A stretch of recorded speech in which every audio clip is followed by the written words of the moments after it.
सुनीता और उसका पति किशोर मजदूरी का काम करते थे। किशोर को कुछ समय से मजदूरी का काम मिल नहीं रहा था। इस वजह से ठंड के दिनों में बहुत परेशानी आ गई थी। सुनो जी, ठंड बढ़ रही है, हमें बच्चों के लिए कुछ गर्म कपड़े खरीदने होंगे। मोनू भी पूरी रात खांसता रहा है, पतला कंबल ओढ़ते हैं बच्चे, तभी से ठंड लग गई। ये स्वेटर जो मैं लेकर आया था वो पहना कर सुला दिया करो सुनीता। वही तो पहना रखा था, रोजाना खेलते हुए पहने रहता है। बहुत गंदा था, मैंने धोकर डाला तो धूप ही नहीं निकली, अभी भी गीला है। इसीलिए मैंने वो फटा हुआ जो पुराना रखा था वही पहना रखा है। तुम कह रहे थे कि तुम्हारी मजदूरी के काम से तुम्हें कुछ पैसे मिल जाएंगे। मैं सोच रही थी कुछ कपड़े खरीद ले।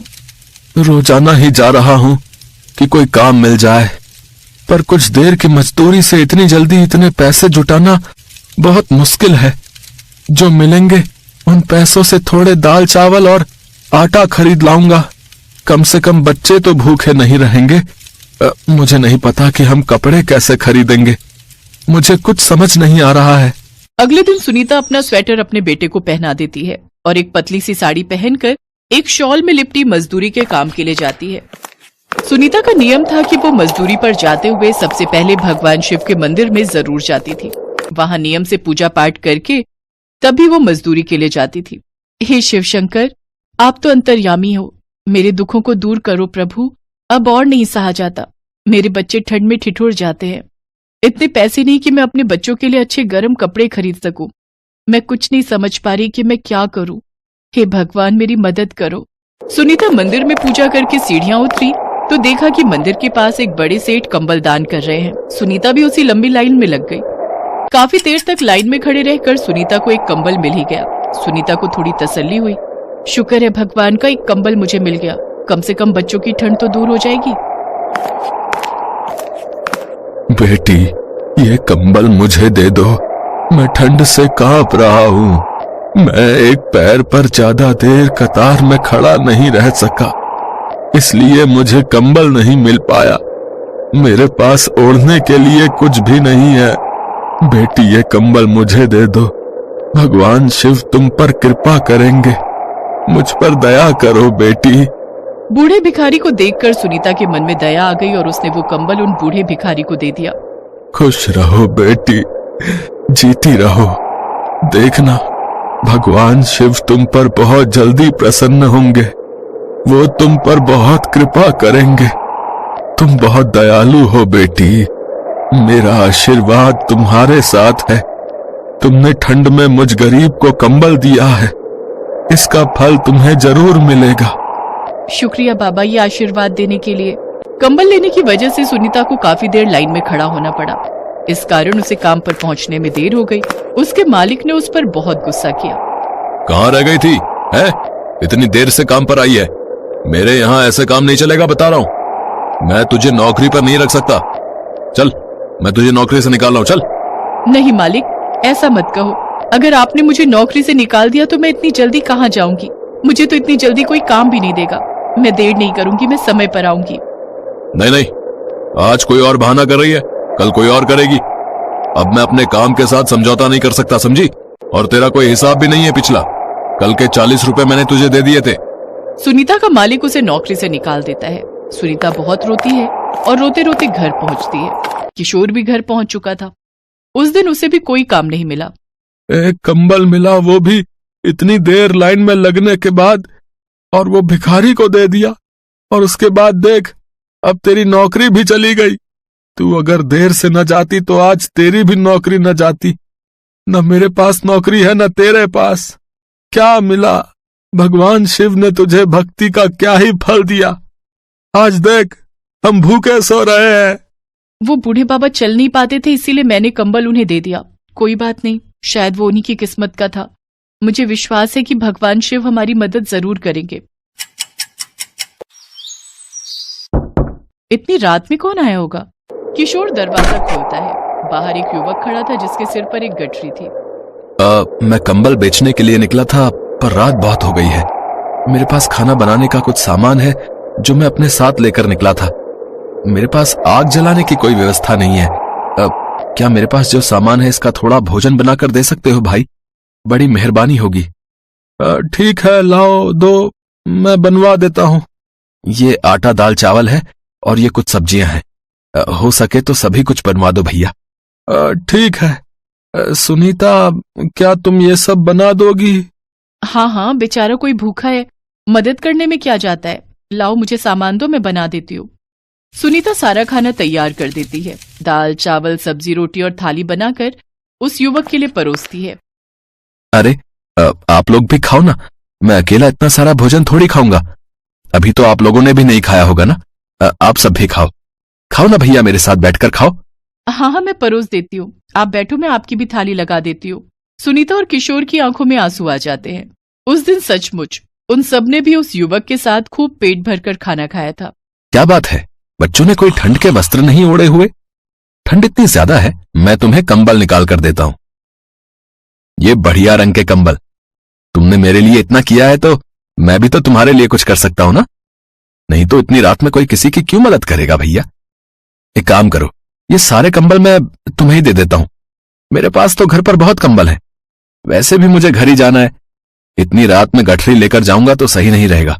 ये सारे कंबल और कुछ गर्म कपड़े तुम ही रख लो। समझना, भगवान शिव का आशीर्वाद है।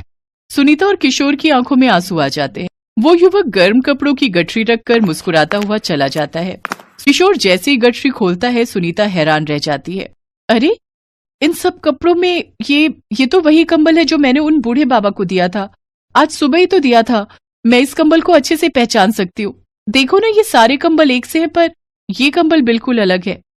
मैं इस कंबल को पहचान सकती हूँ। सुनो, वो कोई साधारण युवक नहीं था, वो जरूर भगवान शिव थे। हाँ हाँ, वही थे। क्या ये तुम क्या कह रही हो सुनीता? भगवान शिव? मैं भी कितना गलत था। मैंने न जाने गुस्से में भगवान शिव को क्या क्या कह दिया। पर तुम्हारी भक्ति सच्ची थी, वो हमारी मदद को आए सुनीता। देखा, उन्होंने हमारे साथ बैठकर खाना खाया।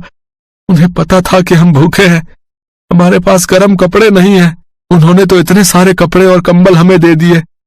मुझे माफ कर दो भगवान, मैं आपकी शक्ति को समझ नहीं पाया। हे शिव शंकर, आप मेरी भक्ति से प्रसन्न हुए। आपका बहुत बहुत धन्यवाद। आपने मेरी सारी परेशानी दूर कर दी। मेरा परिवार अब सर्दी से बचा रहेगा और ये सब आपकी कृपा से है शिव शंकर। भगवान शिव के घर में कदम रखते ही सुनीता और किशोर की किस्मत भी बदल जाती है। किशोर को एक अच्छी दुकान में नौकरी मिल जाती है, जिससे उसे तनख्वाह भी बहुत अच्छी मिलने लगी। शिव जी की कृपा से उनके जीवन के सारे दुख दूर हो गए। एक बार भगवान शंकर तपस्या से उठे तो माँ पार्वती उनके पास आई और बोली, स्वामी, आप सारा दिन पर्वत पर बैठे रहते हो और मैं सारा दिन घर का कामकाज करती हूँ, भूखी प्यासी बैठी रहती हूँ। आप कुछ नहीं कमाते हो, मैं क्या खाऊं, क्या बच्चों को खिलाऊं? आपने कभी इस ओर ध्यान भी दिया कि परिवार कैसे चलेगा? माँ पार्वती की बातें भगवान शंकर ध्यान से सुन रहे थे। आप मेरी एक बात मानोगे स्वामी? मैंने तुम्हारे साथ फेरे लेते हुए 7 वचन निभाने का वादा किया था। तुम कहो तो मैं तुम्हारी बात अवश्य मानूंगा। तो फिर ठीक है, एक काम करो, आप वृंदावन चले जाओ। एक आपका अपना नंदी बैल तो है ही, और एक बैल आपका वहाँ कन्हैया से मांग लेना। कन्हैया के खेत हैं, आप वहाँ पर खेती करना और जो फसल उगे उसे ले आना। कुछ तो काम चलेगा। लेकिन एक बात का ध्यान रहे स्वामी, आप वहाँ जाकर कन्हैया से कहना कि आप खेती ऊपर की लोगे और नीचे का हिस्सा कन्हैया को देना। ठीक है देवी पार्वती, मैं अभी नंदी बैल पर बैठकर वृंदावन जाता हूँ। इसके पश्चात भगवान शंकर अपने बैल नंदी पर बैठ गए और कन्हैया जी के पास जाने लगे। रास्ते में नंदी बैल उनसे बोला, प्रभु, हम जा तो रहे हैं, लेकिन ये कन्हैया बहुत चालाक हैं, बहुत तेज हैं। कोई नहीं, जो होगा सो देखा जाएगा। मैंने पार्वती को वचन दिया है कि अब मैं खेती करके ही लौटूंगा। और फिर इसके पश्चात शंकर जी अपने बैल नंदी के साथ कृष्ण जी के द्वार पहुँचे और अपना शंख बजाने लगे। शंख की आवाज सुनकर कृष्ण जी द्वार खोलते हैं तो उनके सामने भगवान शंकर खड़े थे। कृष्ण जी भगवान शंकर को प्रणाम करते हैं। भोलेनाथ, आप आइए, भीतर पधारिए। अचानक कैसे आना हुआ? मुझे संदेशा भेज देते, मैं आपसे मिलने आ जाता। कन्हैया, मेरा एक काम है जो केवल तुम ही कर सकते हो। हाँ हाँ, बताइए, मैं आपकी किस प्रकार सहायता कर सकता हूँ? मुझे आपके खेतों पर खेती करनी है। एक बैल मेरे पास है और एक बैल आप अपना दे दो और अपने खेत पर मुझे खेती करने के लिए दे दो। क्यों मैया, आपका क्या विचार है? भगवान शंकर हमारे खेतों पर खेती करना चाहते हैं। हाँ, तो कोई बात नहीं, अच्छी बात है, हमें भी बनी बनाई फसल मिल जाएगी। पर मेरी एक शर्त है, खेती में आप जो भी मुझे बोने को कहोगे वो मैं बो दूंगा, पर खेती का ऊपरी हिस्सा मैं रखूंगा। तो आप बताओ मैं क्या बो दूं? ठीक है, मुझे मंजूर है। एक काम करो, आप ना आलू बो दो। ठीक है, फिर मैं फसल तैयार होने के बाद ही आपसे मिलूंगा। इसके बाद शंकर जी बैलों को लेकर खेती करने चले गए। उन्होंने खूब मेहनत से खेती की और आलू उगाए। कुछ दिनों में आलू की फसल पककर तैयार हो गई। शर्त के मुताबिक शंकर जी और नंदी ने मिलकर आलू के ऊपर की फसल, आलू के पत्ते काटे और गठरी में भरकर कैलाश ले गए। शंकर जी ने बहुत खुशी से पार्वती मैया को वो गठरी दी। पार्वती मैया ने जब गठरी को खोलकर देखा तो वो हैरान हो गई। उस गठरी में तो पत्ते ही पत्ते थे। प्रभु, आप ये क्या उठा लाए हो? खेती कहाँ है जो आपने की थी? पार्वती, मैंने तो वैसा ही किया जैसा तुमने मुझसे कहा। मैंने ऊपर की खेती का हिस्सा लिया और कैलाश लौट आया। मुझे कुछ नहीं पता प्रभु।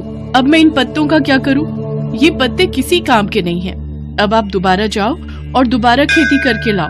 और हाँ, अब की बार आप नीचे की खेती मांगना। एक बार फिर भगवान शंकर नंदी के साथ वृंदावन जाने लगे।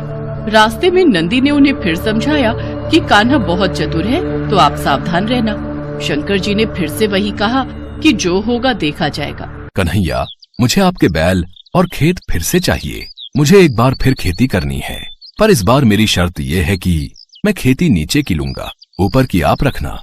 बताओ मैं क्या बो दूं? ठीक है, फिर तो आप बाजरा बो दो। कृष्ण जी के कहने पर शंकर जी ने बाजरा बो दिया और खेती की। उसकी अच्छे से रखवाली की और कुछ ही समय में बहुत अच्छी बाजरे की फसल उगाई। शंकर जी बाजरे के नीचे की डंडियां तोड़कर कैलाश ले गए और ऊपर का बाजरा सारा कृष्ण जी और यशोदा मैया घर ले गए। कैलाश पहुंचकर जब शंकर जी ने माता पार्वती को बाजरे के नीचे की डंडियों से भरी गठरी दिखाई तो वो फिर से क्रोधित हो गई।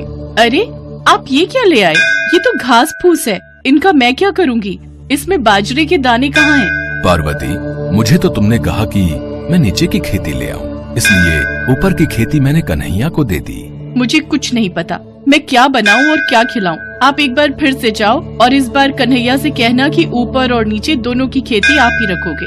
ठीक है पार्वती, जैसा तुम कहो, मैं फिर से जाता हूँ। चलो नंदी। शंकर जी कन्हैया के द्वार पर पहुँचे और उनसे फिर से खेती करने के लिए कहा। कन्हैया, इस बार ऊपर और नीचे दोनों की खेती मैं ही लूंगा। बताओ मुझे क्या बोना है? ठीक है, इसमें मुझे कोई आपत्ति नहीं है। आप इस बार मक्का बोलो। इस बार आप ऊपर और नीचे की खेती ले लेना और जो बचेगा वो मैं रख लूंगा। शंकर जी फिर से खेती करने लगे। कुछ ही समय में मक्का की बहुत अच्छी फसल उगाई। कृष्ण जी यशोदा मैया के साथ मिलकर बीच का हिस्सा यानी कि मक्का तोड़कर घर ले गए और ऊपर और नीचे की फसल भगवान शंकर कैलाश पर्वत पर ले आए। इस बार नंदी और भगवान शंकर बहुत खुश थे कि ऊपर और नीचे की दोनों खेती देखकर माता पार्वती बहुत खुश होंगी। पर जैसे ही उन्होंने माँ पार्वती को खेती की गठरी पकड़ाई, जिसे देखकर माँ पार्वती अपना सिर पकड़कर बैठ गई। अरे, ऊपर और नीचे की फसल तो ले आए, पर इसमें भुट्टा कहाँ है? पार्वती, तुमने ही तो कहा था कि ऊपर की और नीचे की खेती लेकर आऊं, इसलिए मैं ऊपर और नीचे की खेती ही तो लेकर आया हूँ। अब मैं भोला भाला, जैसा तुमने मुझसे कहा मैंने वैसा ही किया। तभी कृष्ण जी आते हैं। माँ पार्वती, भोलेनाथ बिल्कुल उचित कह रहे हैं। भोलेनाथ को तभी तो भक्त भोले बाबा कहते हैं। भोलेनाथ तो भाव के भूखे हैं। प्रेम से जो भी इनको कुछ भी अर्पित करता है वे ग्रहण कर लेते हैं। आप धन्य हैं भोलेनाथ। माँ पार्वती, भोलेनाथ के द्वारा की हुई खेती मैं ले आया हूँ, इसे स्वीकार कीजिए। माँ पार्वती देखती हैं कि भगवान भोलेनाथ ने तो बहुत ही बढ़िया खेती करके आलू, बाजरा और मक्का उगाया था। वो खुशी से फूली नहीं समाती। कुछ भी कहिए स्वामी, पर आपने नंदी और कान्हा के बैलों के साथ मिलकर बहुत बढ़िया खेती की है।